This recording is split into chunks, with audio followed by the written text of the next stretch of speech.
Mi hijo me envió un mensaje que decía: no cuentes conmigo para cuidarte cuando seas vieja. Mi vida es más importante. Arréglate sola. Leí esas palabras 1, 2, 3 veces, esperando que mi vista me estuviera traicionando. Pero no.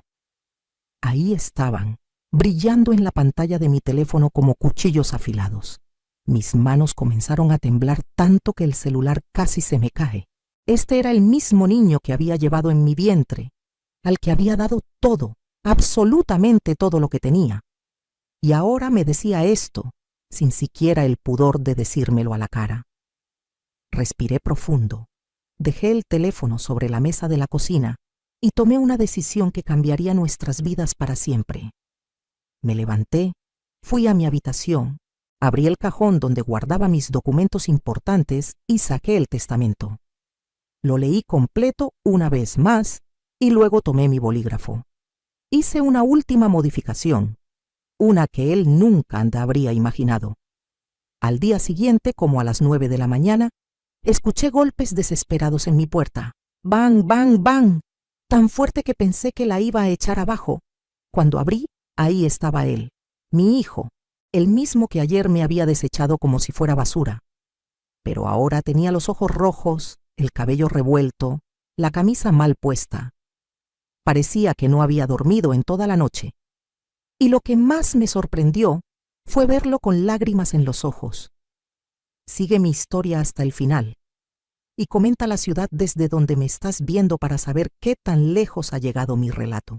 Déjenme presentarme correctamente. Mi nombre es Beatriz Elena Martínez. Tengo 68 años y toda mi vida transcurrió en este barrio de clase media donde me conocen como la señora Betty. Soy viuda desde hace 12 años, cuando mi esposo Rodrigo murió de un infarto repentino mientras esperaba el camión para ir al trabajo. Fue un jueves, por la mañana. Recuerdo ese día como si fuera ayer, porque ese jueves comenzó mi verdadero calvario, aunque en ese momento yo no lo sabía. Rodrigo y yo tuvimos 2 hijos, Carolina, que ahora tiene 42 años, y Mateo, de 39. Carolina se casó a los 22 con un ingeniero y se fue a vivir a Monterrey. Al principio me llamaba seguido, luego las llamadas se espaciaron, después solo mensajes en las fiestas, y ahora prácticamente no sé nada de ella. Tiene su vida, sus hijos, sus compromisos. Lo entiendo, o al menos eso me decía a mí misma, para no sentir ese vacío en el pecho. Mateo, en cambio, se quedó aquí en la ciudad. Pensé que eso significaba que estaríamos más unidos, pero estaba equivocada. Desde que Rodrigo murió, me convertí en algo más que su madre. Me convertí en su cajero automático, su sirvienta, su solución para todo. Trabajé durante 35 años como maestra de primaria. 35 años levantándome a las 5:30 de la mañana, preparando desayunos, uniformes, loncheras. 35 años aguantando dolores de espalda, de rodillas, varices que me dejaron las piernas marcadas como mapas. Pero nunca me quejé, porque ese sueldo era para sacar adelante a mis hijos. Cuando Mateo quiso estudiar administración de empresas en una universidad privada, vendí las joyas que mi madre me había heredado. Cuando Carolina se casó, empeñé el reloj de oro de Rodrigo para hacerle una fiesta digna. Cada peso que gané en mi vida fue para ellos. Rodrigo también se rompió el lomo trabajando. Era electricista y a veces hacía hasta 3 trabajos en un día. Llegaba a casa con las manos llenas de callos y cortadas, oliendo a cable quemado y sudor, pero siempre con una sonrisa para los niños, siempre con algo en los bolsillos, aunque fuera un dulce. Nunca nos sobraba el dinero, pero tampoco nos faltó lo esencial, y ahorramos. Dios sabe cómo, pero ahorramos. Cada mes guardábamos algo, aunque fuera poco. Rodrigo decía que era para nuestra vejez, para no ser una carga para nadie. Qué irónico suena eso ahora. Después de que Rodrigo murió, Mateo empezó a cambiar. Al principio fue sutil. Llegaba a casa y ya no me preguntaba cómo estaba. Solo abría el refrigerador y preguntaba qué había de comer. Si no le gustaba lo que encontraba, se quejaba. Una vez le preparé caldo de pollo porque yo estaba enferma de gripa y no tenía fuerzas para cocinar algo elaborado. Me dijo que el caldo era comida de hospital, que él necesitaba comida de verdad porque trabajaba y se esforzaba. Yo tenía fiebre de 38 grados, pero igual me levanté y le hice unas enchiladas. Luego empezaron las peticiones de dinero. Primero eran cantidades pequeñas, 500 pesos para la gasolina, 1000 para una salida con los amigos. Siempre prometía devolverlos, pero nunca lo hacía. Yo cobraba mi pensión de maestra, que no era mucha, unos 8,000 pesos al mes, y de eso tenía que salir para todo: la luz, el agua, el gas, la comida, mis medicinas. Tengo diabetes y presión alta, así que los medicamentos son un gasto constante, pero siempre encontraba la forma de darle algo a Mateo. Me saltaba comidas, compraba lo más barato en el mercado, dejaba de comprar mis medicinas en la farmacia y las buscaba en los consultorios baratos. Una vez me dio un bajón de azúcar en la calle porque no había desayunado para ahorrar y poder darle 3,000 pesos que me había pedido para no sé qué cosa. Me encontró una vecina tirada en la banqueta, temblando. Me llevó al centro de salud. Cuando le conté a Mateo, solo dijo que debía cuidarme mejor, que él no podía estar pendiente de mí porque tenía su trabajo. Su trabajo. Mateo trabajaba como gerente en una tienda de celulares. Ganaba bien, mucho mejor que yo con mi pensión, pero siempre andaba quejándose de que no le alcanzaba. Tenía un coche del año que apenas terminaba de pagar cuando ya quería cambiarlo. Se vestía con ropa de marca, salía a restaurantes caros con su novia Valeria, una muchacha que siempre me miraba con desprecio, como si yo fuera un mueble viejo que estorbaba en la casa. Un día escuché a Valeria decirle a Mateo que por qué yo seguía viviendo en esa casa, que ellos podrían vivir ahí cuando se casaran, pero que no querían vivir conmigo. Dijo que yo era una carga y que la casa se veía vieja y descuidada por mi culpa. La casa que Rodrigo y yo compramos con el sudor de 20 años de trabajo. La casa donde crié a mis hijos, donde cada rincón tiene una memoria. Mi pecho se apretó cuando escuché eso, pero lo que más me dolió fue que Mateo no me defendió. Solo se rió y dijo que ya verían qué hacer conmigo. Las cosas empeoraron cuando Mateo anunció que se casaría con Valeria. Yo intenté alegrarme por él, de verdad lo intenté. Le dije que me parecía maravilloso, que esperaba que fueran muy felices. Valeria apenas me dirigió la palabra cuando vinieron a darme la noticia. Ella estaba mirando su teléfono todo el tiempo, como si estar en mi sala fuera una pérdida de su valioso tiempo. Entonces Mateo soltó la bomba. Querían que yo les diera el dinero para la boda. Dijo que como Carolina ya había tenido su fiesta, ahora le tocaba a él y que era mi obligación como madre asegurarme de que tuviera una celebración digna. Le expliqué que ya no tenía nada que vender, que mi pensión apenas alcanzaba para sobrevivir. Valeria soltó una risa sarcástica y dijo que cómo era posible que yo no tuviera ahorros, que seguro había malgastado todo el dinero que mi esposo había dejado. La verdad es que Rodrigo no dejó mucho. El seguro apenas alcanzó para pagar el funeral y algunas deudas. Pero Mateo insistió, presionó, suplicó. Me dijo que él siempre había sido un buen hijo, que nunca me había dado problemas, que esto era lo mínimo que podía hacer por él. Al final cedí. Saqué un préstamo usando mi pensión como garantía. Me comprometí a pagar 4,000 pesos mensuales durante 3 años. Todo para que Mateo y Valeria tuvieran su fiesta en un salón elegante, con banquete para 200 personas, vestido importado, mariachi, pastel de 3 pisos. La boda fue hermosa, no lo voy a negar, pero yo me la pasé sentada en una mesa del fondo, junto a unas tías lejanas que apenas conocía. Ni siquiera me pusieron en la mesa principal. Valeria dijo que ahí solo iban los padrinos importantes y la familia directa de ella. Yo, la madre del novio, estaba apartada como un invitado de relleno. Vi a mi hijo bailar, reír, brindar. No se acercó a mi mesa ni una vez en toda la noche. Cuando me fui, a eso de las 11 porque ya estaba cansada y me dolían las piernas, ni cuenta se dio. Llegué a mi casa vacía, me quité los zapatos que me habían lastimado los pies y lloré. Lloré como no había llorado desde que enterré a Rodrigo. Después de la boda, Mateo y Valeria se fueron a vivir a un departamento que rentaron en una zona bonita de la ciudad.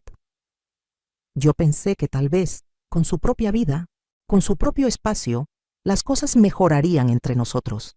¡Qué ingenua fui! Las visitas se volvieron más escasas, y cuando venían, siempre era para pedir algo. Una vez llegaron porque necesitaban que les prestara dinero para pagar la renta, que según ellos se les había juntado con otros gastos. Otra vez era para que les comprara muebles porque los que tenían estaban muy feos. Yo seguía pagando el préstamo de la boda, comiendo frijoles y tortillas la mayoría de los días, tomando mis pastillas cortadas por la mitad para que me duraran más. Y ellos querían más y más. Un sábado por la tarde llegaron sin avisar. Yo estaba en pijama porque me sentía mal. Había amanecido con un dolor de cabeza terrible. Valeria arrugó la nariz cuando entró, como si mi casa oliera mal. Mateo fue directo al grano. Querían que yo vendiera la casa. Dijo que era demasiado grande para mí sola, que no tenía sentido que yo viviera ahí desperdiciando espacio, que con ese dinero yo podría irme a un asilo bonito donde estaría cuidada, y ellos podrían usar el resto del dinero para el enganche de una casa propia. Me quedé helada. Le pregunté si estaba hablando en serio. Me dijo que sí, que ya lo había pensado bien, que era lo mejor para todos. Para todos, dijo. Valeria asintió y agregó que así yo no tendría que preocuparme por limpiar, cocinar, pagar servicios, que en el asilo todo eso estaba incluido. Le dije que no, que esta casa era mi hogar, que aquí había construido mi vida con Rodrigo, que aquí había criado a mis hijos, que me sacarían de ahí solo cuando me llevaran al panteón. Mateo se enojó. Dijo que yo era una egoísta, que solo pensaba en mí misma, que él era mi hijo y que tenía derecho a ese patrimonio. Patrimonio. Así llamó a la casa donde lo arrullé cuando era bebé, donde le curé las rodillas raspadas, donde celebramos sus cumpleaños, un patrimonio que le estaba negando. Se fueron dando un portazo. Y yo me quedé sentada en la sala, viendo las paredes llenas de fotografías, preguntándome en qué momento había perdido a mi hijo. Los meses siguientes fueron una pesadilla. Mateo dejó de visitarme por completo. No contestaba mis llamadas. Los mensajes que le enviaba quedaban en visto pero sin respuesta. Intenté hablar con Carolina, pero ella me dijo que no se quería meter en problemas entre Mateo y yo, que cada quien tenía sus razones y que ella estaba muy ocupada con sus propios asuntos. Me sentí completamente sola. Empecé a tener ataques de ansiedad. Me despertaba en las madrugadas con el corazón acelerado, sudando, sintiendo que me ahogaba. El médico me dijo que era por estrés. Me recetó unas pastillas que no podía pagar. Una noche, en una de esas madrugadas de insomnio, me puse a pensar en mi vida, en todo lo que había dado, en todo lo que había sacrificado, y me pregunté para qué. Para estar aquí, a mis 68 años, sola, enferma, endeudada, rechazada por mis propios hijos. Pensé en Rodrigo y en cómo se sentiría si viera esto. Él adoraba a nuestros hijos. Trabajó hasta el último día de su vida pensando en su futuro. Y esto era lo que habíamos conseguido. Hijos que solo nos veían como una fuente de recursos, no como personas que los amaron incondicionalmente. Una tarde de jueves, exactamente 3 meses después de que Mateo dejara de hablarme, recibí ese mensaje. Lo leí mientras estaba sentada en la cocina, tomando un té de manzanilla porque no tenía dinero para comprar café. El mensaje decía: «Mamá, necesito que entiendas algo. No cuentes conmigo para cuidarte cuando estés más vieja o enferma. Mi vida, mi familia y mis planes son más importantes. Tú ya viviste tu vida. Ahora me toca a mí vivir la mía. Arréglate sola con lo que tengas.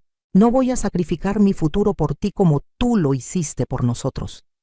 Eso fue tu decisión, no mi responsabilidad». Leí esas palabras y algo dentro de mí se rompió, pero no fue mi corazón. Eso ya estaba roto desde hacía tiempo. Fue otra cosa. Fue el último hilo que me ataba a la idea de que tenía que seguir sacrificándome, de que tenía que seguir dando sin recibir nada a cambio. Me levanté de la silla. Me sequé las lágrimas que habían empezado a rodar por mis mejillas. Y por primera vez en mucho tiempo sentí algo diferente. No era tristeza, era claridad. Fui a mi habitación con pasos firmes, abrí el closet y moví unas cajas de zapatos viejos hasta llegar al fondo. Ahí, en una caja de metal oxidada, estaban todos mis documentos importantes. El título de propiedad de la casa a nombre mío y de Rodrigo. El certificado de depósito de los ahorros que habíamos guardado durante años en una cuenta que los niños no conocían. Las escrituras de un terreno en Querétaro que había heredado de mi padre y que nunca mencioné porque Rodrigo y yo decidimos guardarlo para nuestra vejez. Y el testamento. Saqué el testamento y lo leí completo. Lo había hecho 5 años atrás, después de que Rodrigo muriera. En él dejaba todo dividido en partes iguales entre Carolina y Mateo. La casa, los ahorros, el terreno, todo. Porque así se supone que hacen las buenas madres, ¿verdad? Se aseguran de que sus hijos estén bien, sin importar cómo la hayan tratado. Pues esa tarde decidí que ya no iba a ser esa clase de madre. Tomé mi bolso, me puse los zapatos y salí a la calle. Caminé 4 cuadras hasta el despacho del licenciado Ramírez, el abogado que me había ayudado con el testamento original. Le expliqué la situación, le mostré el mensaje de Mateo. El licenciado, un señor de unos 50 años con lentes gruesos y modales amables, movió la cabeza con tristeza. Me dijo que había visto muchos casos como el mío, que lamentablemente la ingratitud de los hijos era más común de lo que uno creería. Entonces procedimos a modificar el testamento. Dejé una cantidad simbólica para Mateo, 10,000 pesos. Suficiente para que no pudiera impugnar el testamento alegando que me había olvidado de él, pero lo suficientemente poco para que entendiera el mensaje. El resto, absolutamente todo, lo destiné a Carolina con una condición, que no podía compartir nada con Mateo bajo ninguna circunstancia. Y agregué una cláusula especial. Un fideicomiso con parte del dinero de la venta del terreno para una fundación que ayuda a adultos mayores abandonados. Quería que mi dinero ayudara a gente como yo, gente que había dado todo por sus hijos y ahora estaba sola. Firmé los documentos nuevos. El licenciado me entregó una copia y guardó el original en su caja fuerte. Me dijo que había hecho lo correcto, que nadie tenía derecho a maltratarme, ni siquiera mi propio hijo. Regresé a casa sintiéndome diferente, más ligera de alguna manera, como si me hubiera quitado un peso de encima. Esa noche dormí mejor de lo que había dormido en meses. No tuve pesadillas, no me desperté con ansiedad. A la mañana siguiente, me levanté temprano, me di un baño largo, me puse una blusa que tenía guardada para ocasiones especiales y me hice un café. No té de manzanilla, café de verdad, de una bolsa que había estado ahorrando. Me senté en la sala y esperé, porque sabía que Mateo iba a venir. Cómo lo sabía es una historia interesante. Resulta que Valeria tiene una prima, Sofía, que trabaja en el banco donde yo tengo mi cuenta de ahorros. Sofía es una buena muchacha, no como su prima. Siempre me había tratado con respeto las pocas veces que había ido al banco. Pero hace unas semanas, cuando fui a hacer un movimiento, Sofía me llamó aparte y me dijo algo que me heló la sangre. Me dijo que Valeria le había pedido que investigara cuánto dinero tenía yo en el banco, que quería saber exactamente cuánto había en mis cuentas. Sofía se había negado. Le dijo que eso era confidencial y que ella podía perder su trabajo. Pero Valeria insistió tanto que Sofía me lo vino a contar para advertirme. Me dijo que tuviera cuidado, que algo se traían entre manos. Le agradecí y me fui de ahí temblando de coraje. Así que cuando modifiqué el testamento, llamé al licenciado Ramírez y le pedí un favor más, que le enviara una carta certificada a Mateo, informándole que había modificado mi testamento y que si quería conocer los detalles, podía llamar al despacho. Sabía perfectamente lo que iba a pasar. Mateo, al recibir esa carta, entraría en pánico. Llamaría al despacho, pero el licenciado solo le diría que las modificaciones eran confidenciales hasta después de mi muerte. Mateo vendría corriendo a mi casa a preguntar, a reclamar, a suplicar. Y así fue exactamente como sucedió. La carta la envió el licenciado un martes por la tarde. Para el miércoles en la mañana, Mateo ya la había recibido. Lo sé porque Sofía me llamó para decirme que Valeria había llegado al banco hecha una furia, exigiendo información sobre mis cuentas, gritando que era una injusticia que yo tuviera dinero guardado y no se lo diera a mi hijo. Sofía tuvo que pedir al gerente que sacara a Valeria del banco. El jueves en la mañana, como a las 9, empezaron los golpes en mi puerta. Bang, bang, bang. Tan desesperados, tan insistentes que pensé que iba a tirar la puerta. Me levanté del sillón donde estaba leyendo el periódico, caminé despacio hacia la entrada y respiré hondo antes de abrir. Ahí estaba Mateo, pero no era el Mateo arrogante y seguro de siempre. Este Mateo tenía los ojos hinchados y rojos, el cabello despeinado, como si se hubiera pasado las manos por él 1000 veces, la camisa arrugada, mal fajada en el pantalón. Se veía demacrado, desesperado. «Mamá», dijo con voz temblorosa, «tenemos que hablar». Me hice a un lado y lo dejé pasar. Caminó hacia la sala como animal enjaulado, dándose vueltas, pasándose las manos por la cara. Valeria venía detrás de él, con los tacones repiqueteando en el piso. Ella no se veía desesperada, se veía furiosa. Sus ojos lanzaban chispas. «Señora Beatriz», comenzó con voz falsa de miel, «entendemos que recibió una carta del abogado. Queríamos venir a hablar con usted sobre eso». Me senté en mi sillón favorito, el que Rodrigo me había regalado en nuestro 20º aniversario. Crucé las manos sobre mi regazo y las miré con calma. «Sí, recibí la carta», dije. «Bueno, yo la mandé a hacer, así que por supuesto que la recibí». Mateo se dejó caer en el sofá. «Mamá, ¿qué hiciste? ¿Por qué modificaste el testamento? No entiendo». Le sostuve la mirada. «Recibí tu mensaje, Mateo, el mensaje donde me dijiste claramente que no contara contigo para nada, que tu vida era más importante que yo, que me arreglara sola. Simplemente estoy haciendo eso, arreglándome sola. Y parte de arreglarme sola es decidir qué voy a hacer con lo que es mío». Valeria intervino con voz chillona. «Pero usted es su madre. Es su obligación dejarle a su hijo lo que tiene. Para eso son las familias». La miré fijamente. «Ah, ¿ahora soy la madre? Porque cuando querían que vendiera mi casa para irme a un asilo, no parecían importarles mucho los lazos familiares. Cuando me dejaron sola, enferma, sin siquiera una llamada para preguntar cómo estaba, tampoco les importaba la familia. La familia funciona en ambas direcciones, querida. No solo cuando hay algo que recibir». Mateo se levantó del sofá y se acercó a mí. «Mamá, por favor.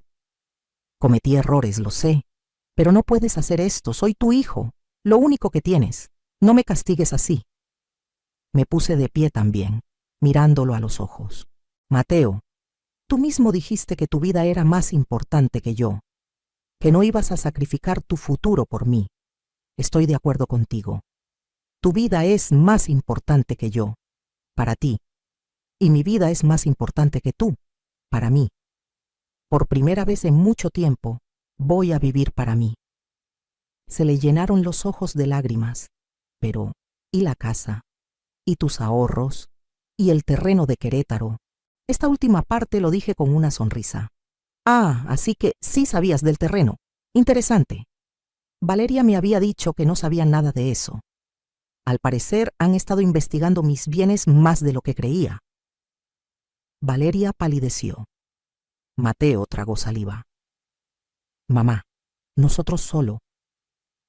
«¿Solo qué?», interrumpí. Solo querían asegurarse de saber exactamente cuánto iban a heredar. Solo querían planear su futuro con mi dinero. Solo querían deshacerse de mí para quedarse con todo. Mateo empezó a llorar de verdad.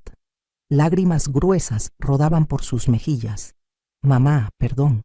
Perdón por todo. No quise decir esas cosas. Estaba enojado, estresado. Valeria me presiona mucho. Quiere una casa más grande. Quiere cosas que yo no puedo darle. Y pensé que tú podrías ayudarnos. Ah, entonces es culpa de Valeria, dije con sarcasmo. Qué conveniente. Mateo, tienes 39 años. Ya no eres un niño. Eres responsable de tus acciones y tus palabras. Y tus palabras me dejaron muy claro que no merezco ni tu respeto ni tu cariño. Así que simplemente estoy respondiendo en consecuencia. Valeria explotó. Esto es ridículo. Usted es una vieja egoísta. Después de todo lo que Mateo hizo por usted, así le paga. La miré con una calma que ni yo sabía que tenía. ¿Todo lo que Mateo hizo por mí? Ilumíname, por favor. ¿Qué hizo exactamente Mateo por mí? Pedirme dinero constantemente. Hacerme sacar un préstamo que todavía estoy pagando para su boda. Decirme que vendiera mi casa para irme a un asilo. Ignorarme durante meses. Dime, Valeria, ¿cuál de todas esas cosas tan maravillosas es la que debería agradecerle? Se quedó callada, con la boca abierta, sin saber qué decir. Mateo cayó de rodillas frente a mí, literalmente de rodillas. Mamá, por favor, te lo suplico. Dime qué tengo que hacer para que me perdones. Lo que sea. Haré lo que sea. Lo miré ahí, arrodillado, suplicando. Y por un momento, solo un momento, mi corazón de madre se ablandó. Pero entonces recordé todos esos días de soledad, todas esas noches de ansiedad, todas esas veces que comí frijoles para poder darle dinero, todas esas veces que corté mis medicinas por la mitad para poder ayudarlo. Y el momento pasó. Me agaché un poco para estar a su altura. Mateo, lo que tenías que hacer era tratarme con respeto, con amor, con un mínimo de consideración.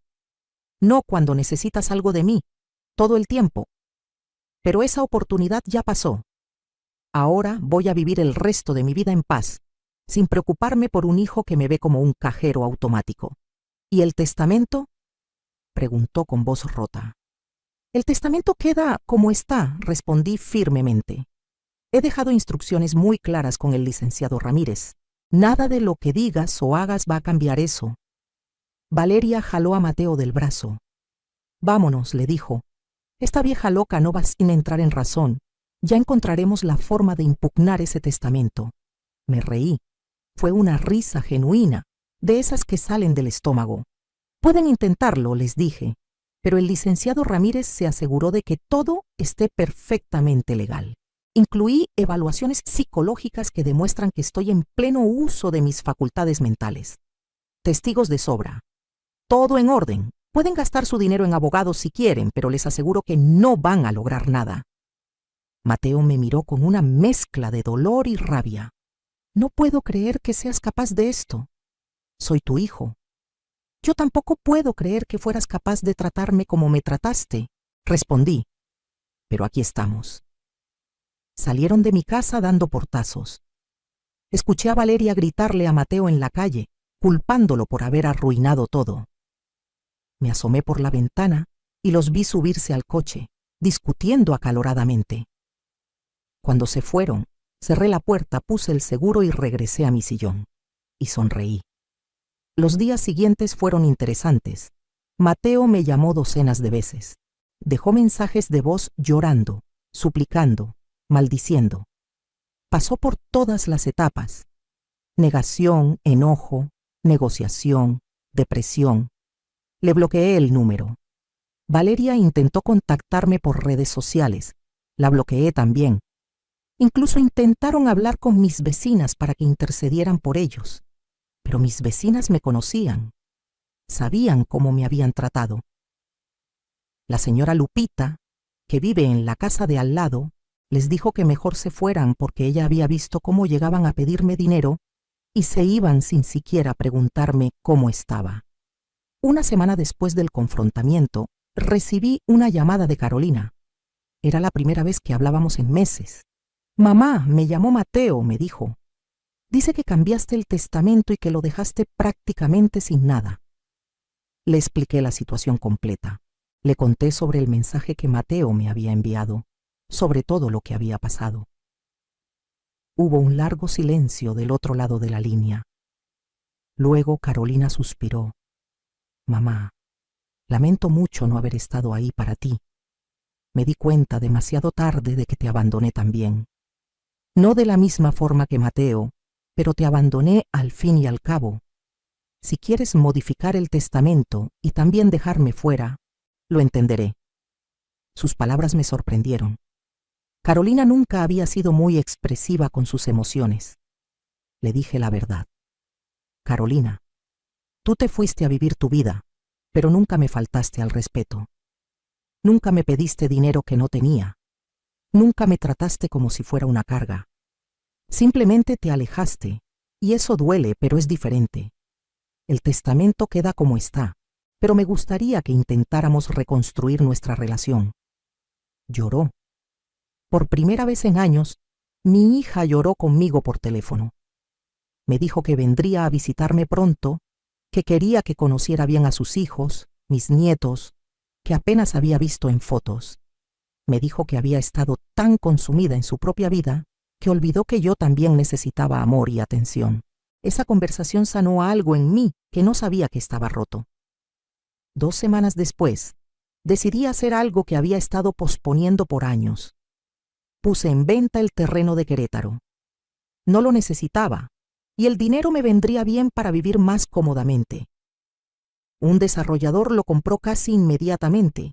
Era un terreno grande, bien ubicado. Me pagaron muy bien por él. Con ese dinero hice varias cosas. Primero, liquidé por completo el préstamo de la boda de Mateo. Ya no iba a estar pagando 4,000 pesos mensuales por los próximos 2 años por una fiesta donde ni siquiera me sentaron en la mesa principal. Segundo, remodeló mi casa. Le puse piso nuevo, pinté las paredes de colores alegres, cambié los muebles viejos. Contraté a un jardinero para que arreglara el jardín que Rodrigo tanto amaba y que yo había descuidado. La casa quedó hermosa, llena de luz, llena de vida. Tercero, me compré un coche. Nada muy lujoso, pero un coche propio, automático, fácil de manejar. Ya no tenía que depender de los camiones ni de pedirle favores a nadie. Cuarto, empecé a viajar. Fui a Oaxaca y comí el mejor mole de mi vida. Fui a Veracruz y caminé por la playa, dejando que el agua salada sanara mis pies cansados. Fui a San Miguel de Allende y tomé una clase de pintura. Descubrí que me gustaba pintar.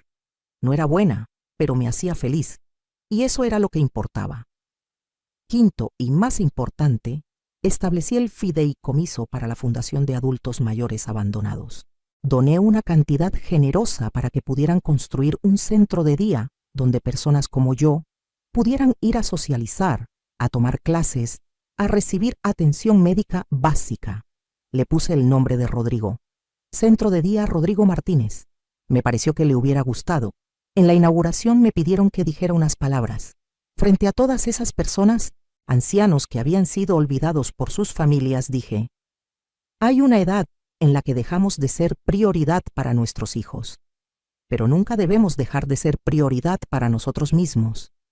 Este centro es un recordatorio de que merecemos amor, respeto y dignidad, sin importar si nuestros hijos nos lo dan o no. Hubo aplausos, hubo lágrimas y hubo abrazos de personas desconocidas que entendían exactamente por lo que había pasado. Mateo se enteró de la venta del terreno. No sé cómo, pero se enteró. Apareció en mi casa una tarde, ya no llorando ni suplicando. Venía enojado. Vendiste el terreno y gastaste el dinero. ¿En qué? En esta casa, en viajes, en una fundación para desconocidos. Ese dinero era de la familia. Lo miré con tranquilidad mientras regaba mis plantas nuevas en el jardín. Mateo, ese terreno era mío. Lo heredé de mi padre. Rodrigo y yo nunca lo tocamos porque lo estábamos guardando para nuestra vejez. Pues llegó mi vejez y decidí usarlo.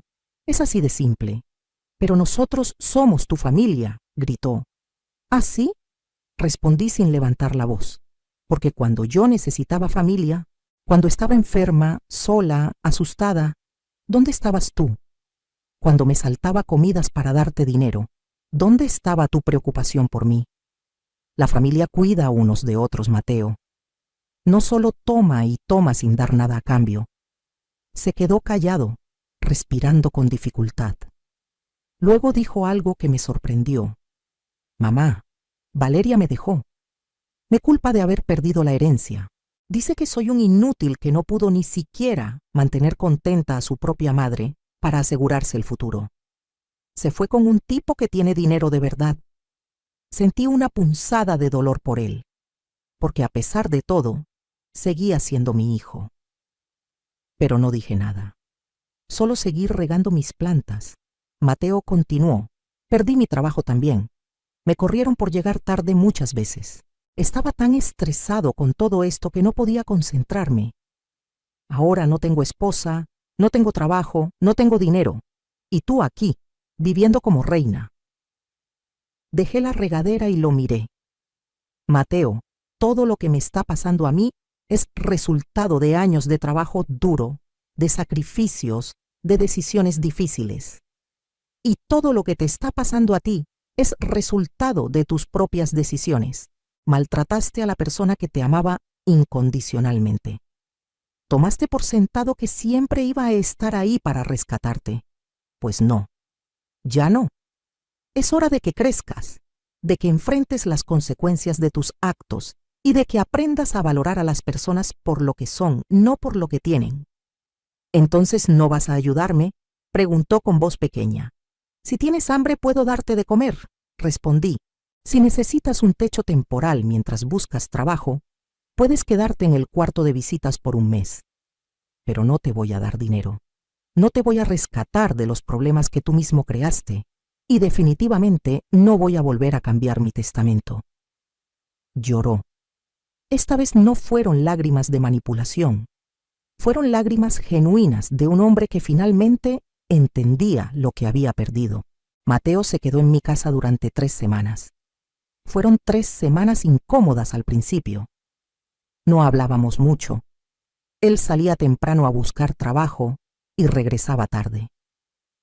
Yo seguía con mi vida, con mis clases de pintura, con mis salidas con las amigas que había hecho en el centro comunitario.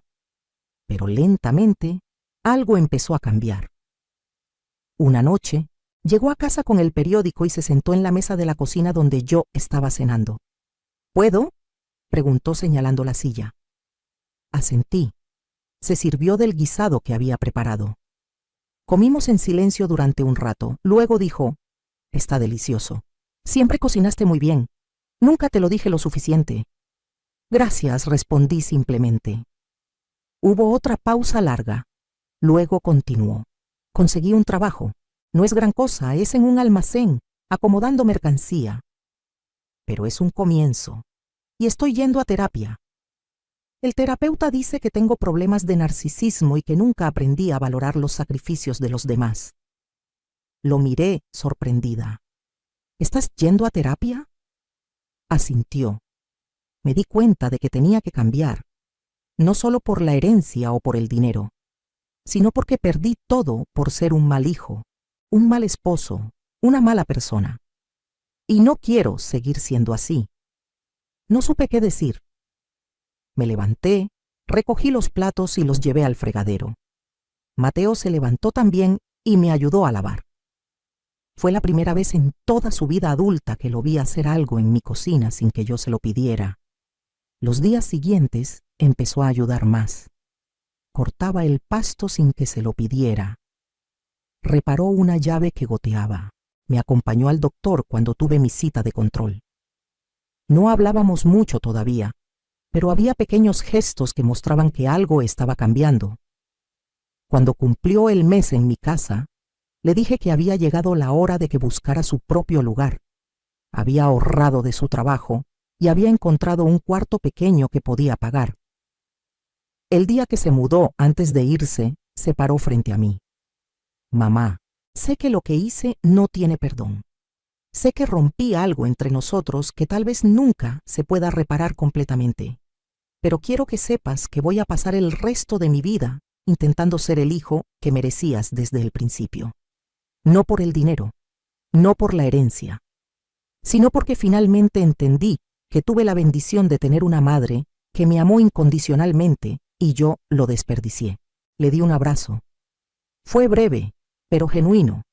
Han pasado 8 meses desde aquel mensaje que cambió todo.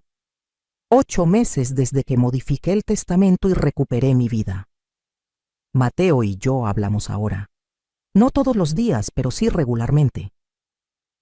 Me llama los domingos para preguntarme cómo estoy. A veces viene a comer, trae el postre o ayuda a cocinar. Ya no me pide dinero. De hecho, el mes pasado me trajo flores sin ninguna razón especial. Solo porque sí. Me dijo que las flores eran para decirme gracias por no haberme rendido con él, aunque él se había rendido conmigo. No he cambiado el testamento, y no lo voy a hacer, porque las acciones tienen consecuencias, y Mateo necesita entender eso. Pero nuestra relación está sanando lentamente. Ya no es la relación de madre que se sacrifica por hijo ingrato. Es una relación más equilibrada, más honesta. Carolina vino a visitarme el mes pasado con sus hijos. Pasamos una semana maravillosa. Cocinamos juntas, fuimos al mercado, les enseñé a mis nietos a hacer las tortillas a mano como me enseñó mi abuela. Carolina me confesó una noche, mientras tomábamos café en el jardín, que ella también había dado por sentado que yo siempre iba a estar ahí, que asumió que las madres no necesitan atención porque su propósito es dar, no recibir. Le dije que las madres somos personas también, que tenemos sentimientos, necesidades, sueños, que merecemos ser amadas activamente, no solo pasivamente. Lloró y me abrazó. Me dijo que iba a hacer un esfuerzo consciente de estar más presente en mi vida, y lo ha cumplido. Me llama 3 veces por semana. Me manda fotos de los niños. Estamos planeando un viaje juntas a Chiapas el próximo año. Mi vida ahora es completamente diferente. Me levanto cuando quiero. Desayuno tranquila en mi jardín lleno de flores. 2 veces por semana voy a clases de pintura. Los jueves voy al centro comunitario a jugar lotería con otras señoras. Los viernes voy al cine sola o con amigas. Los sábados trabajo como voluntaria en el centro que lleva el nombre de Rodrigo. Los domingos a veces viene Mateo, a veces viene Carolina por videollamada, a veces simplemente disfruto el silencio, como lo que quiero. Tomo mis medicinas completas, no cortadas por la mitad.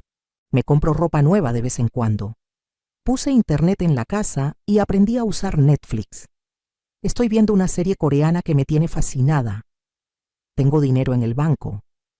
No mucho, pero suficiente para vivir con dignidad y sin angustias. La semana pasada me encontré con Valeria en el supermercado. Fue incómodo. Ella estaba con el hombre nuevo del que me había hablado Mateo, un tipo con traje caro y reloj brillante. Me vio y por un momento pensé que iba a ignorarme, pero se acercó. «Señora Beatriz», me dijo con una sonrisa falsa. «Qué gusto verla. Se ve muy bien». «Gracias», respondí sin sonreír. «Escuché que usted vendió el terreno e hizo muchas cosas con el dinero». Continuó con un tono de reproche apenas disimulado. «Debe ser bonito tener tanto dinero para gastar en uno mismo». La miré directo a los ojos. «Valeria, trabajé durante 35 años. Me sacrifiqué toda mi vida por mis hijos. Este dinero es mío, lo gané yo. Y tengo todo el derecho de gastarlo como me plazca. Y sí, es muy bonito finalmente poner mis necesidades primero. Deberías intentarlo algún día, en lugar de estar siempre buscando de quién aprovecharte». Se puso roja de la rabia. Su novio nuevo la jaló del brazo y se la llevó. Seguí con mis compras, sonriendo. Una de las cosas más liberadoras de envejecer es que ya no me importa lo que la gente piense de mí. El otro día estaba en el parque, pintando el paisaje, cuando se acercó una señora más o menos de mi edad. Se sentó en la banca junto a mí y observó mi pintura. Está muy bonita, me dijo. ¿Hace mucho que pinta? No, apenas empecé hace unos meses, respondí. Suspiró. Yo siempre quise pintar, pero mi familia siempre necesitaba algo. Tiempo, dinero, atención. Y ahora siento que es muy tarde para empezar. La miré y le sonreí. Nunca es tarde. Yo empecé a los 68. Usted también puede. Le di el número de la maestra que da las clases.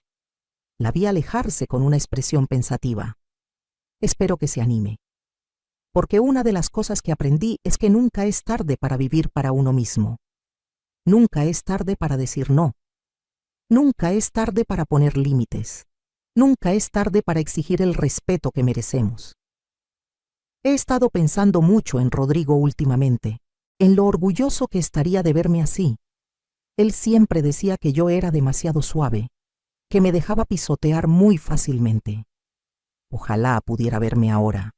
Ojalá pudiera ver que finalmente aprendí a defenderme, que finalmente aprendí que el amor propio no es egoísmo, que cuidarme a mí misma no significa que no ame a mis hijos.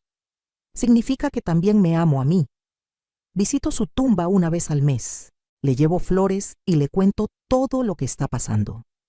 Le cuento sobre mis viajes, sobre mis clases de pintura, sobre la fundación que lleva su nombre. Le cuento sobre Mateo y su lento proceso de cambio. Le cuento sobre Carolina y cómo estamos reconstruyendo nuestra relación. Y siempre termino diciéndole gracias. Gracias por trabajar tan duro para que pudiéramos tener esos ahorros. Gracias por amarme como me amaste. Gracias por darme la vida que tuve, incluso con sus dificultades. El testamento sigue guardado en la caja fuerte del licenciado Ramírez. A veces pienso en Mateo y me pregunto si debería darle una oportunidad más. Pero luego recuerdo que las oportunidades ya se las di durante 39 años. Esta consecuencia, aunque dura, es necesaria. Es la única forma en que realmente aprenderá. Y honestamente, ya no vivo pensando en el testamento o en la herencia. Vivo pensando en hoy. En qué voy a cocinar, qué voy a pintar, a dónde voy a viajar próximamente. Estoy planeando un viaje a Cuba. Siempre quise conocer La Habana, caminar por sus calles coloridas, escuchar música en vivo en algún bar pequeño. Y lo voy a hacer, porque ahora puedo, porque ahora mi vida es mía. Mis amigas del centro comunitario me dicen que soy una inspiración, que ven en mí la fuerza que ellas quisieran tener para enfrentarse a sus propias familias que las maltratan o las ignoran. Les digo que la fuerza siempre estuvo ahí, solo estaba enterrada bajo años de condicionamiento que nos enseñó que las madres deben dar todo sin esperar nada, que las madres deben sacrificarse siempre, que poner límites nos hace malas madres. Mentiras, todo mentiras. Una buena madre cría hijos que la respetan, que la valoran, que la cuidan. Una buena madre también se cuida a sí misma y enseña con el ejemplo que todos merecemos dignidad. Mateo está aprendiendo eso ahora. Ojalá no hubiera necesitado perder casi todo para entenderlo, pero así son las lecciones más importantes de la vida, ¿no? Llegan cuando más duelen. El mes pasado fue mi cumpleaños. Cumplí 69 años. Carolina vino con sus hijos. Mateo vino con un pastel que él mismo hizo. No le quedó muy bonito, pero estaba delicioso y el gesto me llegó al corazón. Cenamos en mi jardín, bajo las luces que colgué de los árboles. Mis nietos jugaban mientras los adultos conversábamos.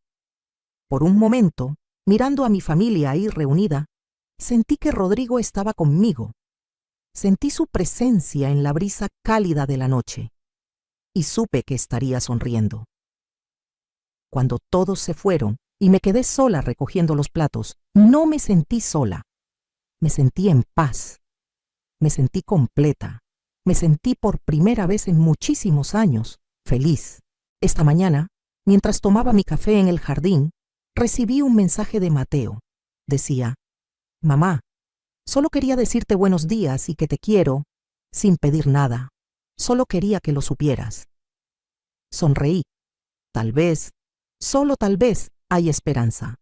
Pero incluso si no la hay, Incluso si Mateo vuelve a decepcionarme, estaré bien, porque ya no dependo de la validación de mis hijos para sentirme valiosa. Ya no necesito su aprobación para vivir mi vida. Aprendí que puedo estar bien sola, que puedo ser feliz por mi cuenta, y esa es la lección más liberadora de todas.